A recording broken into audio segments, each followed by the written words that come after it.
Hey everybody, welcome on back to Straight Cut DIY. Today's video is going to be all about insulation boards.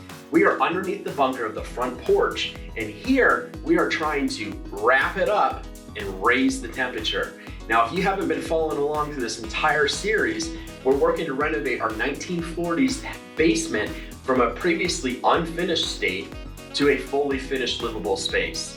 So stay tuned, you're not going to want to miss this video.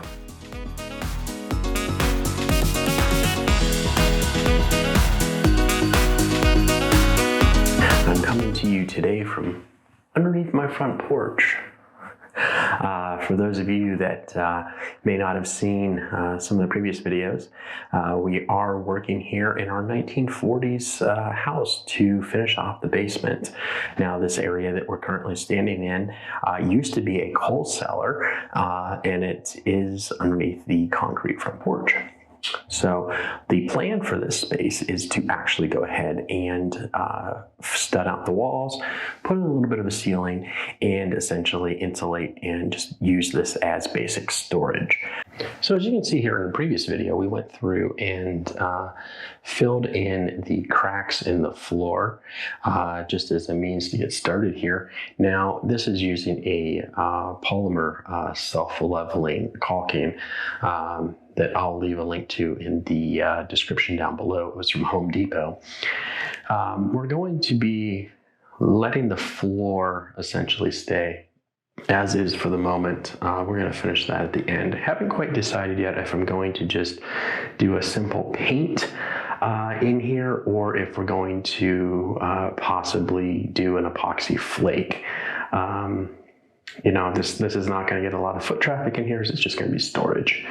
But some of the other things that we've done in this space here is, I don't know how well this will come up on camera, but we have ran a chalk line across the perimeter of the room in red chalk and just kind of outlined where our stud walls are going to be sitting on the concrete floor. Now, as I mentioned before, we are also going to have to put a ceiling up in here. And right now, we just have that, you know, concrete from the porch. We're going to have to take care of this little bit of conduit that I have in here where temporarily had a overhead LED light in here. And then, of course, over here, this isn't going out of the front of the house, feeding an outlet as well as some low voltage lighting transformers and front walk lights. And then this network cable coming in here is for future use out front. And that'll be feeding out to a either security or some sort of tie-in to the front there for internet access. So you can see we definitely have a little bit of work to do in here. Mainly we just need to finish cleaning up, get these last few items out of the room and finish sweeping up the floor here and getting a little bit more of the debris off. And then we'll go ahead and get started. So one of the first things we need to do is get this light here and this conduit actually removed because not only is it in the way of the ceiling, but over here off camera here, it's also in the way of the wall. And in order to be putting up foam board insulation on the concrete first, that's got to get out of the way. So let's go ahead and start tearing apart this electric here. So first things first, we're going to go find the breaker that's feeding this and turn it off.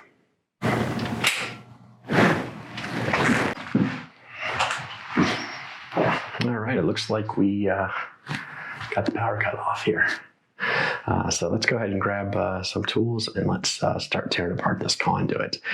When I installed this, I knew this was just going to be a temporary thing. So this conduit here is not glued at all. So I'll be able to easily disconnect the wire feeding the light switch on the other side here. I'll pull it all back through the conduit. So as you can see here, it comes across and it drops in right over here and heads out the wall. All right, to get started here, we'll get out our little sniffer here just to double check and make sure that everything is completely off. Let's go ahead and open this up.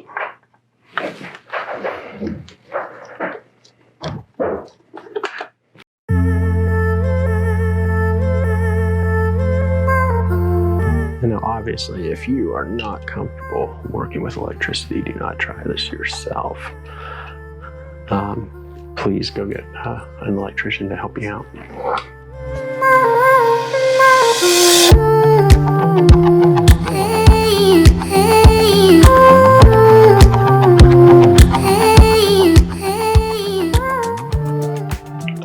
All right, so as it turns out, this is actually just the power coming down. This is not in this box. I forgot about that.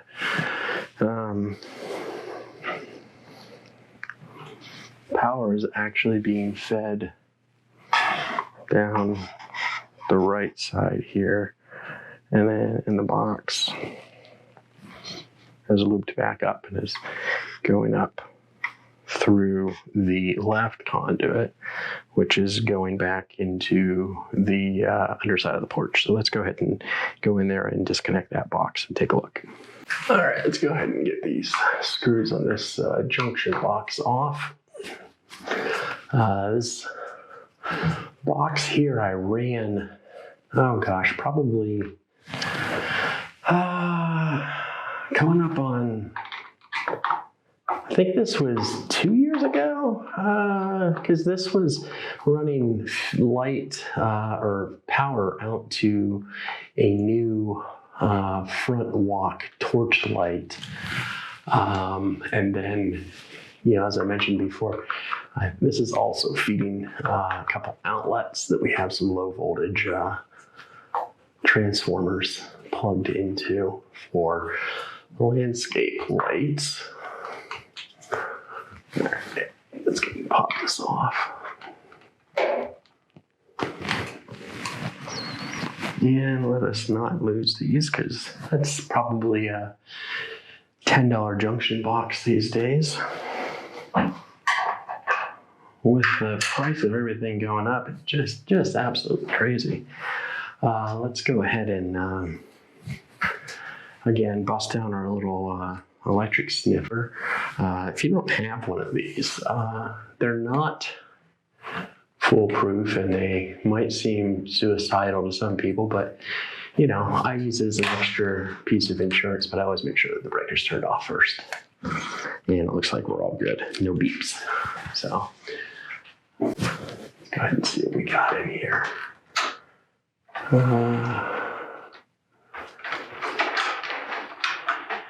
Alright, yeah. We used Wagos for connecting everything here. Oh, load. Okay, so now I see which one of these is the load and which one of them is the switch leg. I think what happened was the LED light over here, line runs and connects inside of here, comes into the junction box and runs over to the light switch in the other room. And then the power for everything is just all connected up here. Let's go ahead. Let's see, where's the load? That's this one. Okay. Last but not least here, I guess while we're at, we might as well just disconnect everything. So this all has to get unscrewed and removed, all this conduit, so.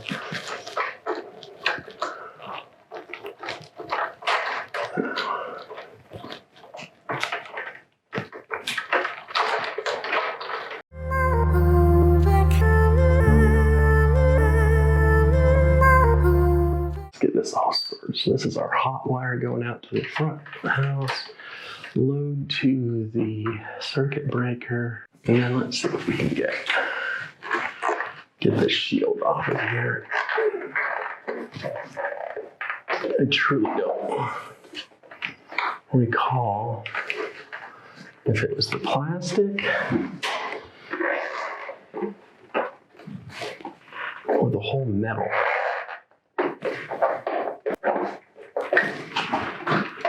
There we go. Ooh, that was unnecessarily difficult.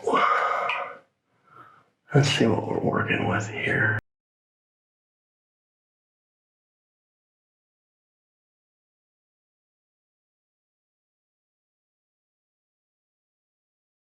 Last of the screws out. Now we can start disassembling the conduit here.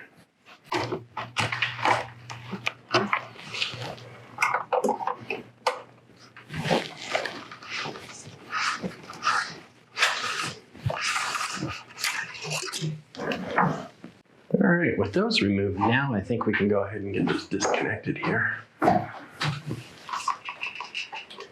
there we go. And out. Those. All of these. Man, it's probably like $8 in conduit right here.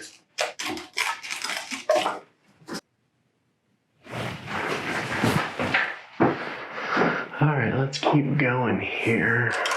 This is our leg going out to the front yard.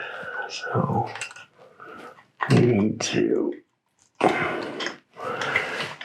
disconnect this over here, I guess, piece by piece as we go.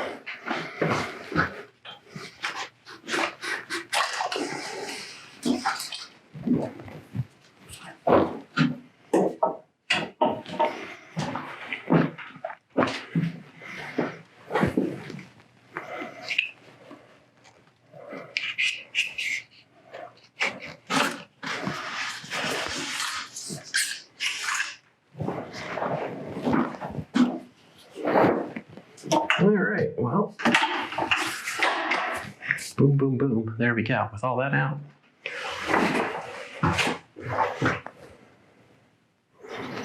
You can see there, we got everything out. And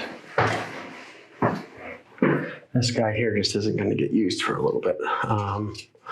The only thing that we have here is this piece, which cannot come off.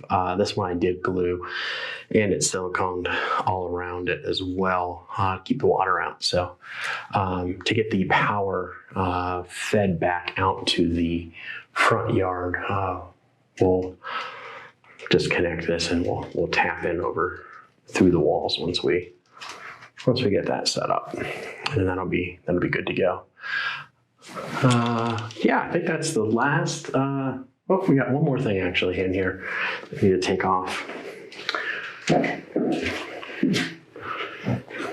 So the last thing we got to get off the wall is this box right here. This used to be a switch that controlled a light for in here when we first moved in, and I just didn't bother taking it off because, truthfully, the thing is nailed with like 1950s oversized nails. Let me see if I can get a hammer or a claw bar here and pop this thing off.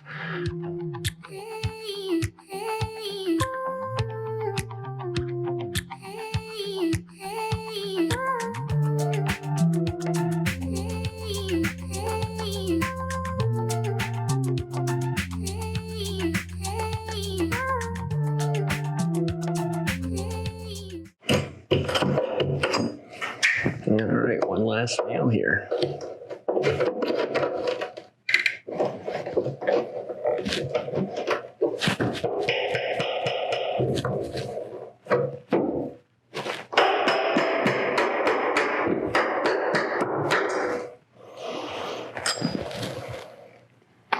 Two-inch nail for that tiny little board.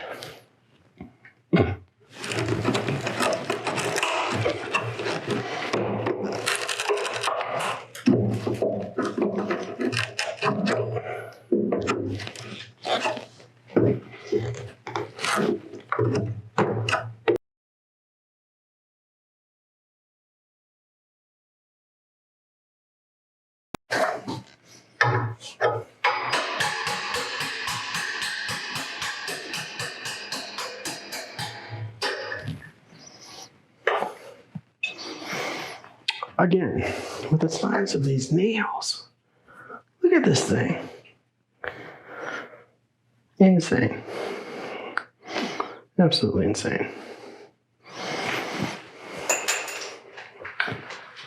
So to get started here with actually doing some installation in this room, what we're going to do is be installing these foam boards here.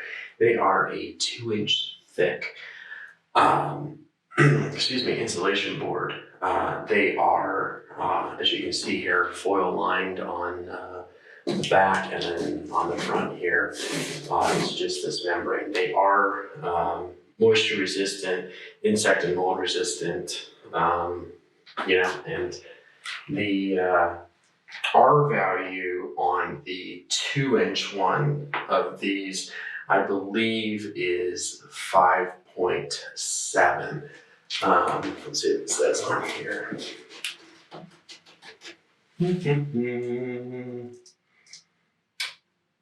It does not say exactly. I'll double check. I believe it is 5.7 now. But essentially, the way that these work is you just cut them. I'm going to try doing it with a handsaw to see, because it is a more styrofoam-like material rather than the pink foam boards. So when I put these up, we'll be doing the foil side facing in. It's a very, very minuscule amount, but they say that the heat that's in the space will apparently bounce off the foil and come back in. So that's the direction that I'm going to be installing these in. Now I have my temperature gun here as well, and right now, just taking some readings, we're at 53 degrees on this wall. This wall is actually facing the inside of the basement.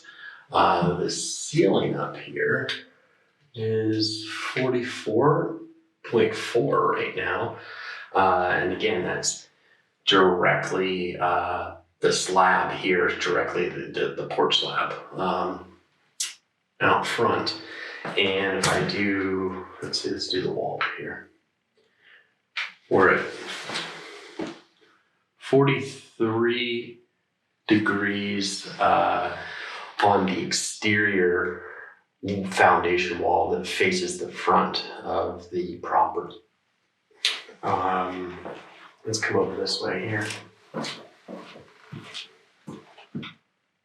Yeah, we're at 44.1 down on the other exterior wall here. So 44.1, 43 and a half for the front. So we're somewhere in that 43, 44 degree range.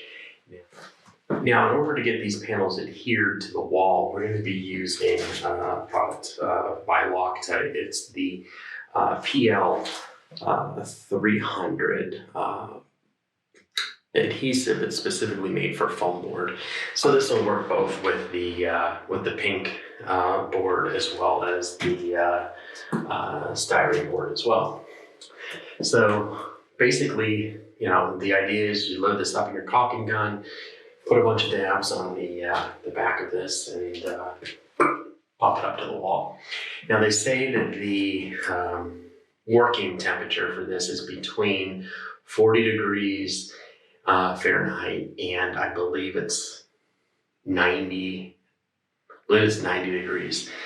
So like I said, we're at close to the low end of this, at the 43, 44 range, but it's not necessarily that it's affecting the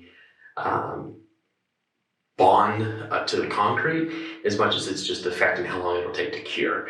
They say that within 20 minutes, it's more or less stuck to the wall, and to allow up to 7 days for it to fully cure. So given the lower temperature here, I wouldn't be surprised if it doesn't take closer to 2 weeks for this to actually fully cure and adhere to the wall.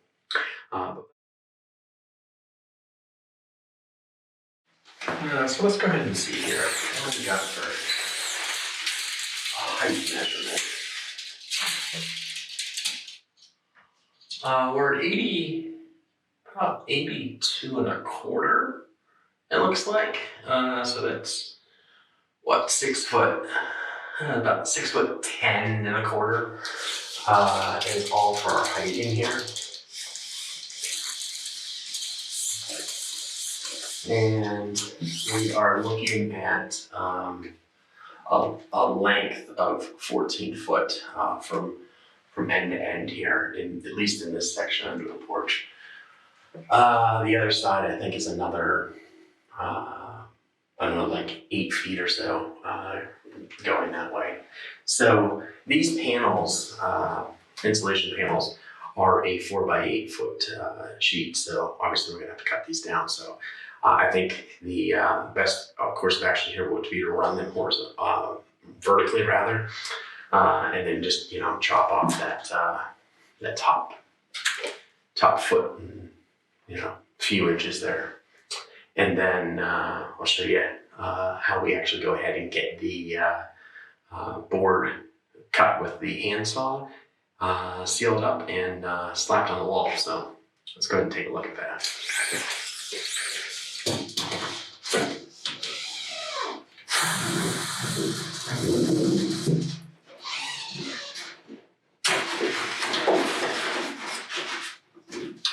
We're looking for somewhere around 82.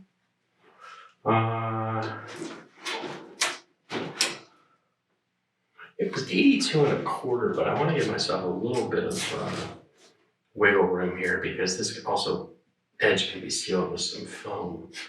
So let's go right at 82. Drywall T-square here, which is exactly the right tool for this at 4 feet.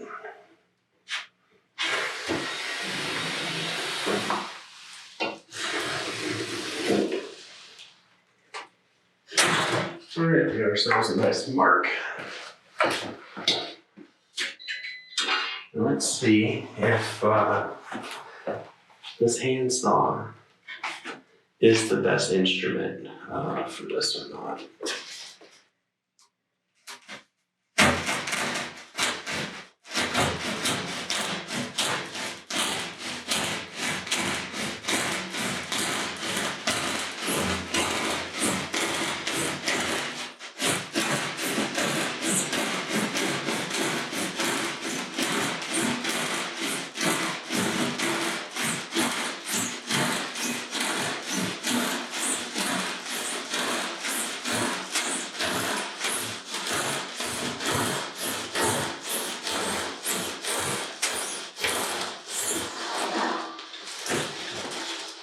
All right, I'd say that went pretty well. There definitely is a lot of snow, we'll say,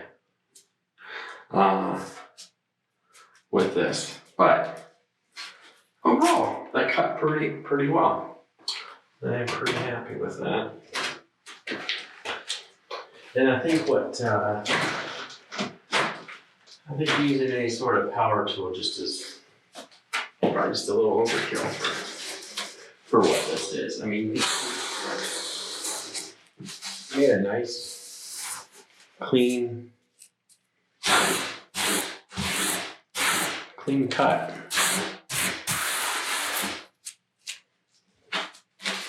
Styrofoam going to be everywhere though. It's very clean, which is okay.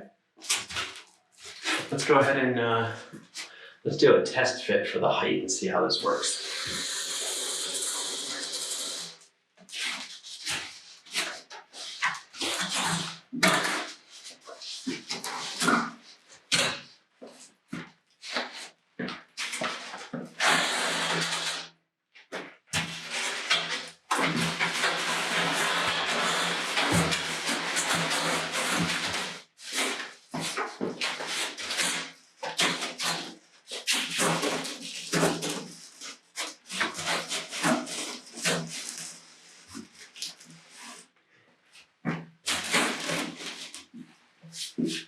So it looks like a little bit more margin of error would be in order here. So that was at 82.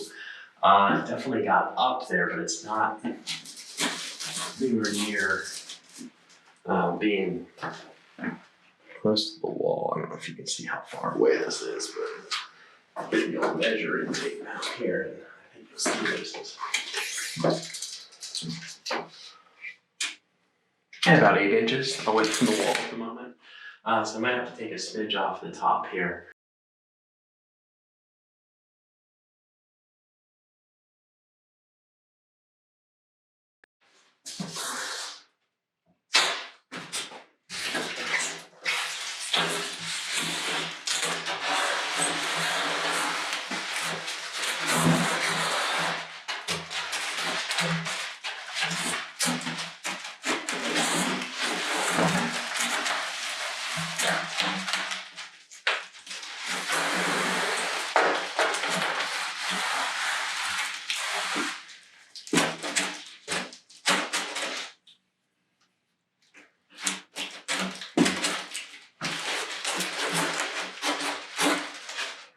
Well, it's definitely fitting better than what it was.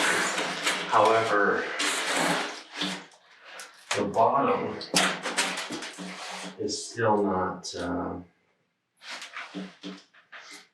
where it needs to be. Floor here.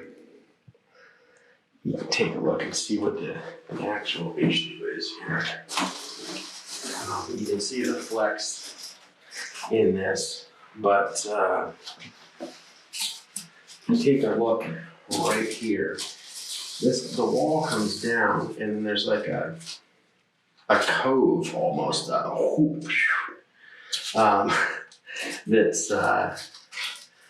there. So if it stopped there, it would be great. But to get it all the way down flat, it's not going to happen. So I almost have to do to the measurement of the bottom of the brick and not here to the floor. Now that's definitely going to be a concern. I'm not sure how we're going to handle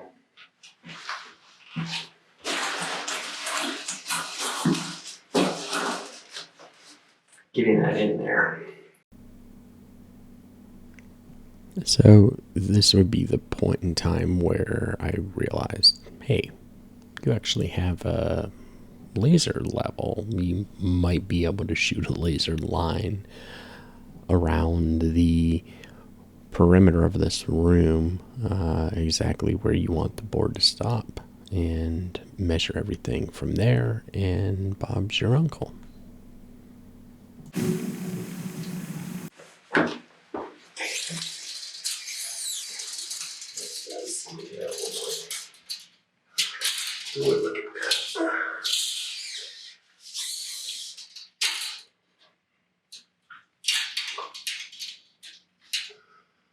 Okay.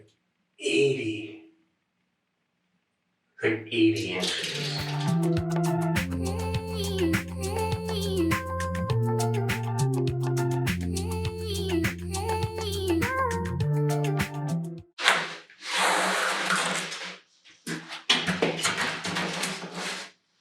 All right, I think that's fitting a lot better. At least that piece in that spot. Now, as you can see here, we definitely have some obstacles coming through here. If you recall from earlier, this is the line that goes out front. It was feeding the low voltage lighting transformers and the front walk torch lamp and various other, an outlet, a whole bunch of stuff out there. We have this Cat 6 cable coming in for future use outside that also needs to basically get around this. So if we take a look here, the tape measure, this is going to be in the way probably of this sheet.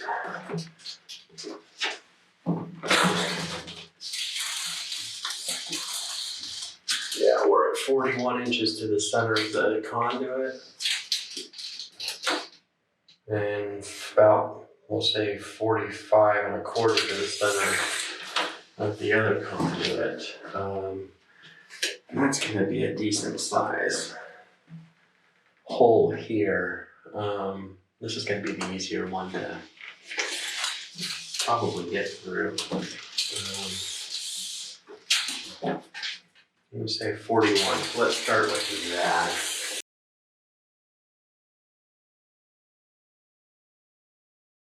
We'll see if this box cutter will actually work here.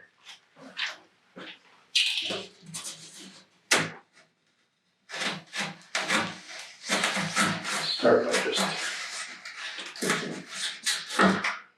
scoring everything here.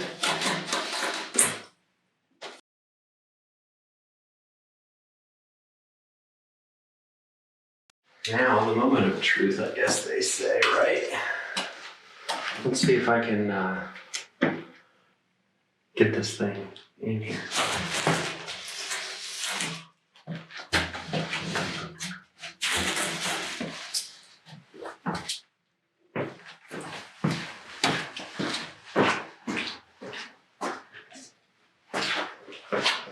So, some astute observers out there might have noticed these bulges on the wall where some spray foam was put in. That is definitely going to keep this insulation board from playing flush. So let's go ahead and give them the old turn-a-roo.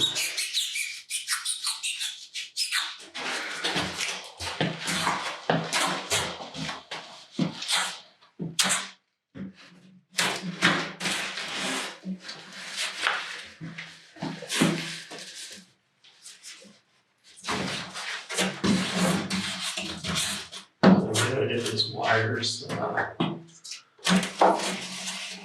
fish through here.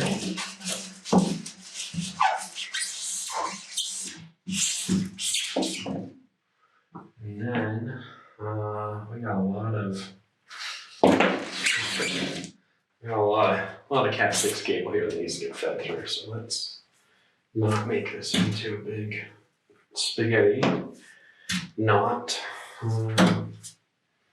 Okay.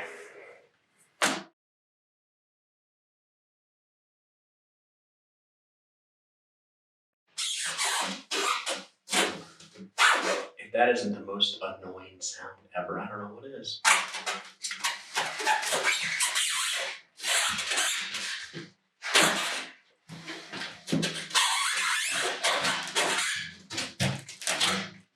All right, let's see.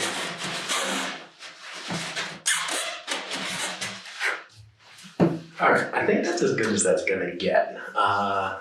Let's go ahead and get the caulking gun and get some of that adhesive on the back of this and see what happens here. All right, we're back here. I've got my Milwaukee M12 caulking gun here. I may one day do a review on this, although I guess you'll see in this maybe how well it works. But if I do ever do a review on it, I'll stick a link down in the description of this video, so take a look down there. You may find it later after this video has been posted. But again, we're working with the Lockrete PL300 foam board construction adhesive.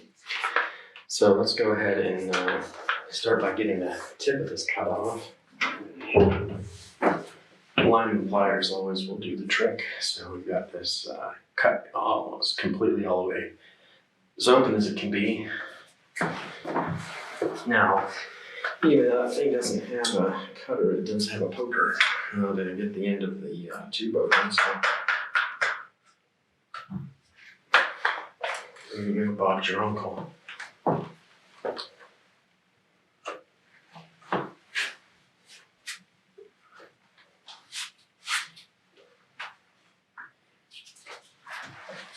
All right, so this thing loads up here.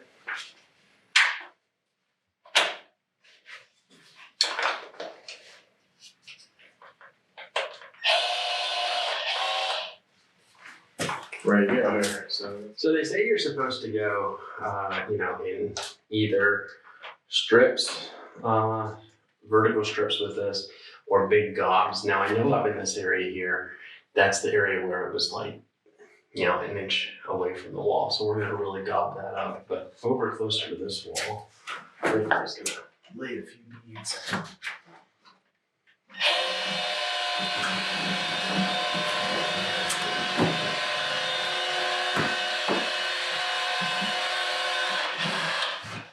And now I think you can see why I like this.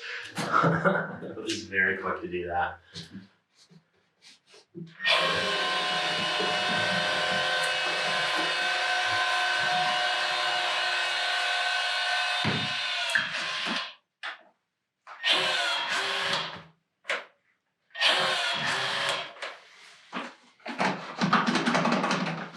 All right.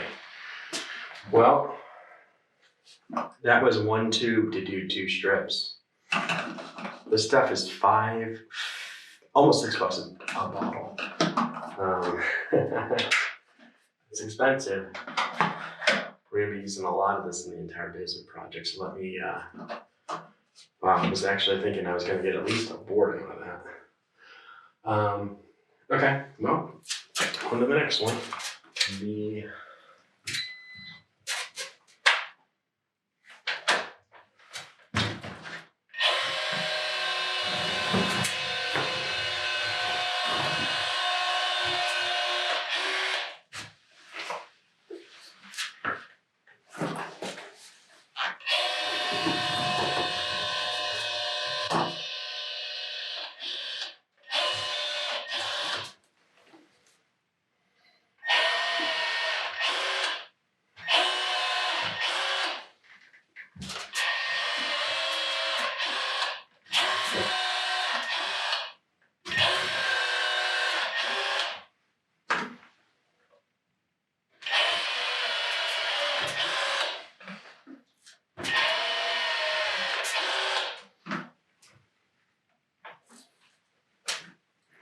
All right, let's go ahead and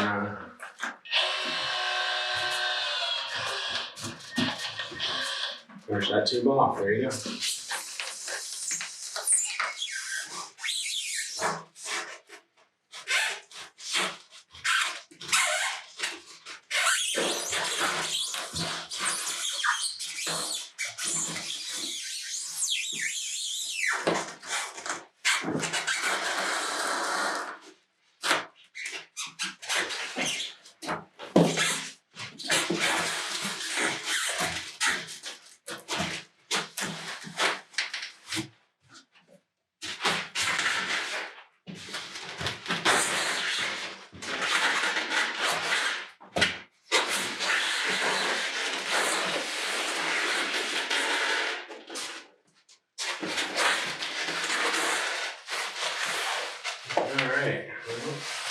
Can definitely feel the adhesion happening here.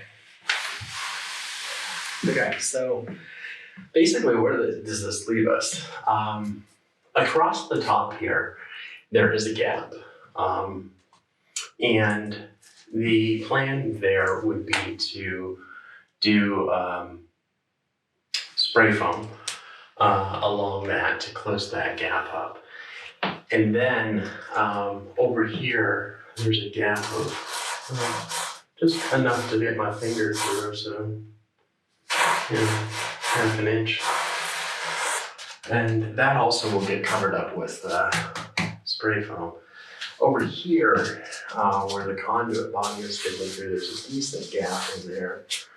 Only because of the angle of the recess. So you can see here, it looks like a big gap. But in actuality, the conduit body stops there, so it's only about a 3/8 of an inch, maybe a little bit more underneath there. I can't even get my finger in underneath it. So that can get that'll get covered up with the sealant tape and also spray foam. I also wanted to show here the setup that I'm using for my laser level down here. You can see the laser level is clamped onto a pole. It's a expansion pole that is the zip wall system that you don't normally use when hanging drywall or something like that. If you want to put up a barrier, plastic barrier around something, you can easily clip plastic underneath that compression fitting against the ceiling, and then just kind of make yourself a tent all the way around. In the case of my laser level, it works great because I actually have this Bosch. I had a Bosch laser level. I didn't care for it because it was red and I couldn't see it. So I went and I got this Hupar. I'll leave a link down below for that from Amazon, and then I'll also leave a link for this zip wall. But basically, with these two things combined, I'm able to essentially slide this thing up and down this pole, and then turn my laser level on its side and shoot a line as low to the floor as I want. Now, you see it's blinking because that's basically just saying that it's not self-leveling. But that's essentially what's letting that happen. And my laser's battery's probably dying here too. So, but yeah, I just wanted to share that with you here. Hey everybody, it's the next day and we're back here. Might sound a little bit different today. Seems that we had a little bit of audio issues yesterday, but no big deal. We got the wireless lav back on here, and hopefully it wasn't too painful for that last little bit there. But in today's continuation here, we're going to be putting up more of the XPS board all the way across the entire space here. So let's go ahead and get started. All right, well, we definitely know that these are 4-foot wide sheets, so we just need to get our measurement. I've got my laser line still down here on the bottom. Let's measure up here. I think if we do about the same on this one, which was 79,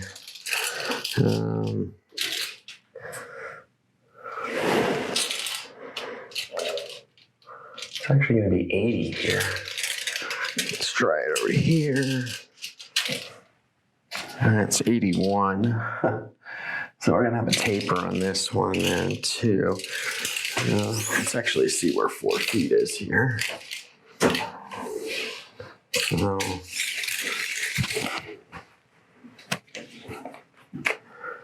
right to the edge of that mark.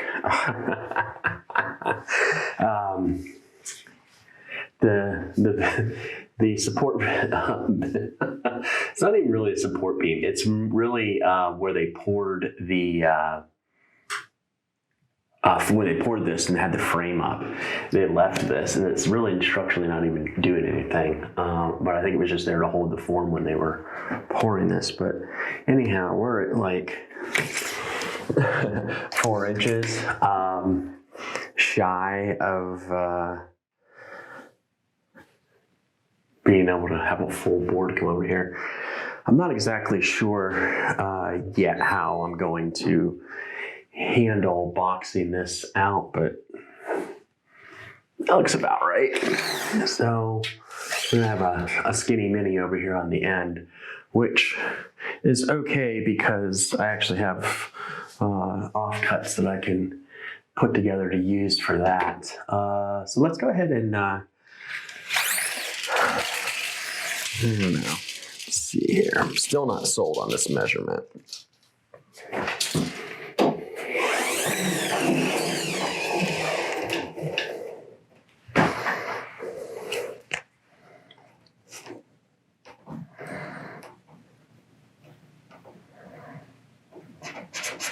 Actually, I'm gonna do 79.25.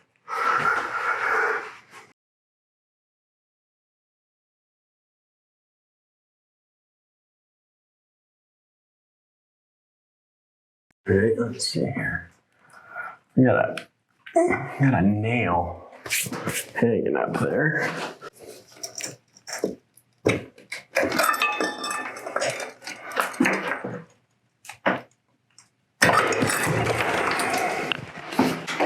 All right, let's go ahead and get some more caulking on this. I was thinking, since this wall's so uneven, it might make more sense to put it on the wall in the high spots. So at least we know we're getting some adhesion in those.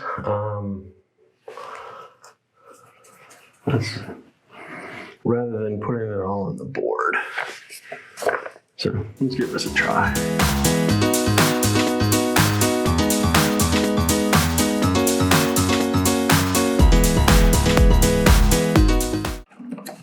All right, I think that worked a lot better. I definitely don't think I need to waste 2 entire tubes on a single panel. That seems excessive. I went to the Home Depot and bought more of this stuff this morning, and yeah, they don't. Loctite sells most of their products by the case at a discount, like a contractor rate. PL300, Home Depot does not sell at a discount. Even on their website, when you go to look for it, they're like, we'll sell you a 10-pack, but it's the same price as the individuals. And these were $5.88 a tube, so it just doesn't make sense to me to why they don't offer a discount on these. But anyhow, let's go ahead and get this on here. Enough yicking and yapping.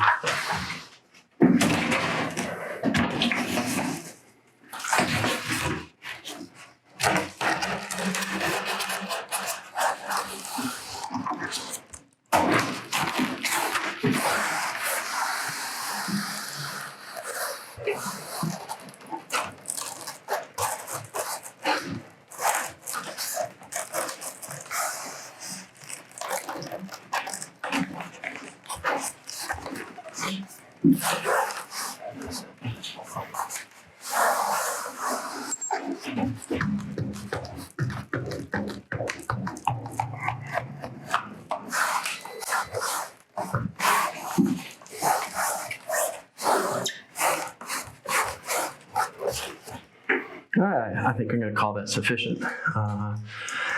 Let's just keep moving on down the road here. So here's what's going on.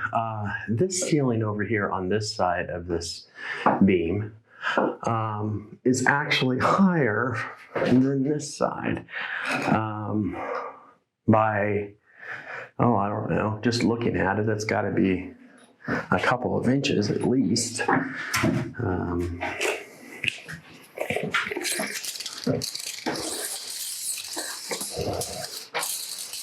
Off our laser level line, we're at like 81.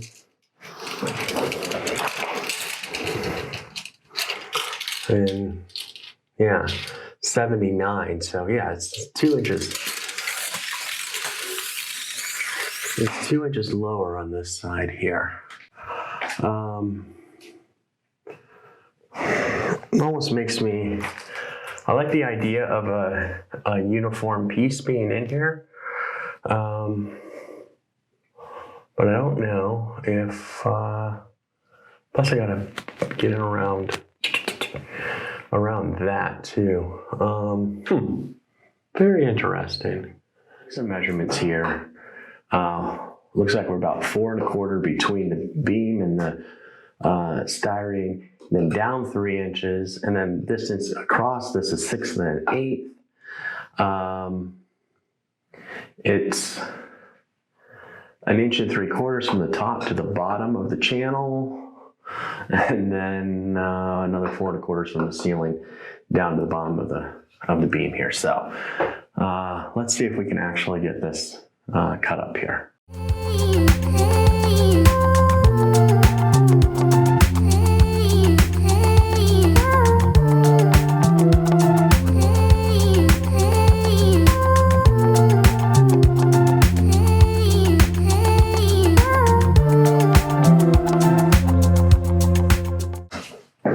Cut finally here.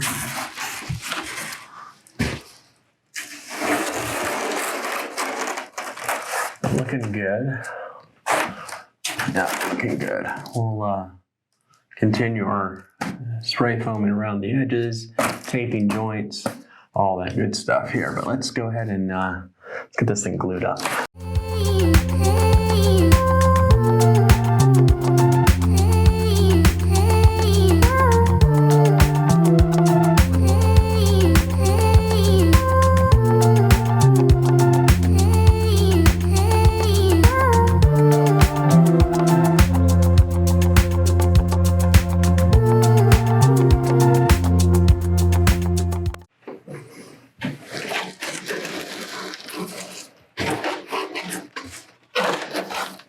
this one went a lot easier than the other 3 did.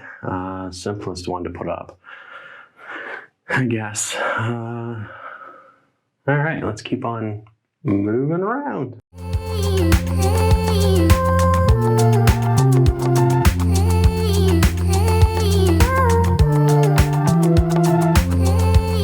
$46, or no, $48, $50. Yeah, so this is, I'm going to average this out to be, I'm going to say 52 over here. And then the bare concrete, 40, 40, 41, 45. Makes sense, you're getting a little closer to the heated space. 40, 41, 43. So somewhere in the, I'd say this wall over here already is easily got this temperature up by 8 degrees, 9 degrees in here, which is, you know, hugely noticeable. I can tell just from walking out in the heated space to walking back in here, it doesn't feel as chilled. So, you know, so far it seems to be working, but you know, we'll keep going here and we'll see what we end up, we get the whole envelope enclosed. So I got this board here cut. We've got to glue it up yet, but we decided to stop here. I made this only about 26 inches wide because a 4-foot sheet would have been like, yeah, right here in the middle of this. I don't want a seam there. So we decided we're going to seam it here, bring it 4 foot over to the adjacent wall, and I need to continue filling this in. This is the coal cellar or coal delivery chute from the old coal boiler that used to be in this house forever ago. So I did this back in the summer. It's too cold outside really for this spray foam to probably adhere to this. I don't have my temperature gun here handy, I don't think, but I'm sure this is probably somewhere in the neighborhood of like 30 degrees. So what I'm going to do is stuff this full of batt insulation.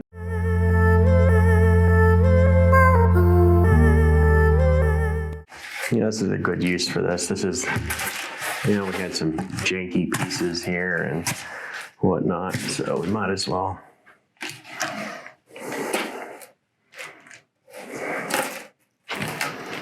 Cut them up.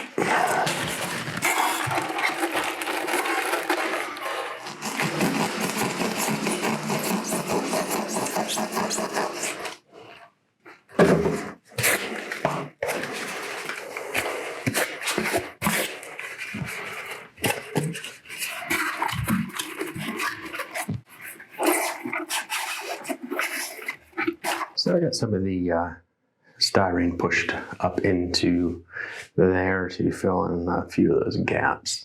I may go ahead and fill in the little bit voids in that with some spray foam, and then we'll get the batt insulation up in there. All right, I just had to run over to Home Depot and grab one more piece of the XPS board. So let's go ahead and get this last one up on the wall.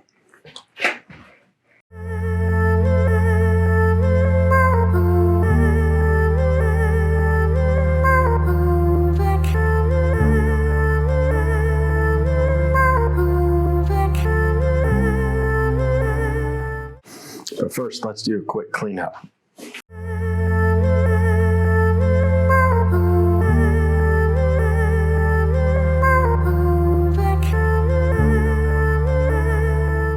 I'm gonna go ahead and get started taping the seams here. I originally was going to use the blue tuck tape, you know, for vapor barriers, but I did a little bit more research and got a lot of recommendations to use foil tape.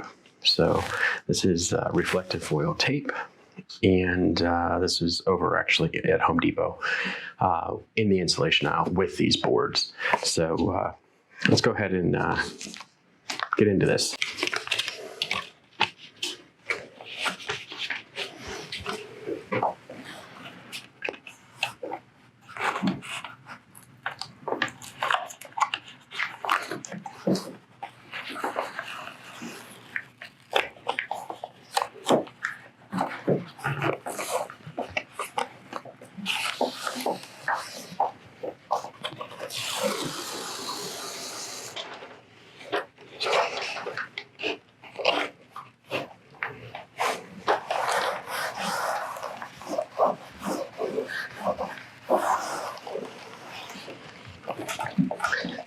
So this seems to be working best. Peel off a good bit of the backing and pull it down straight.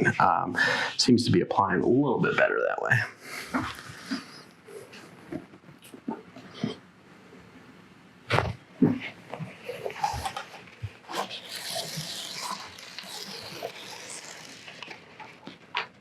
At least it lets you keep it on the center of the seam.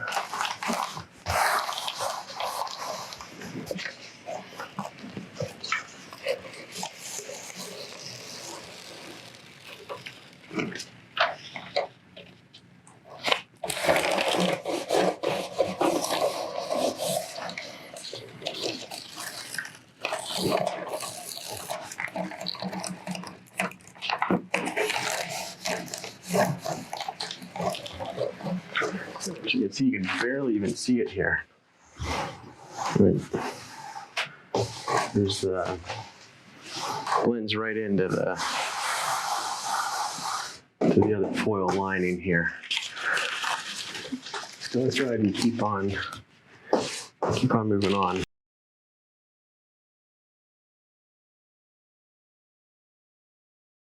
All right, looks like we've got everything all sealed up.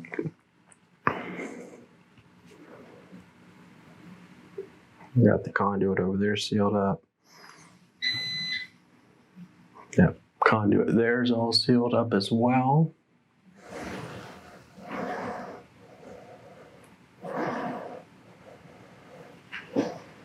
You even got that all taped up all the way around, all sides. Over here, underneath, and on the other side. So I'd say the sealing of the joints is all done. Spray foam will ensue eventually here. We also have to deal with the gap down here at the bottom.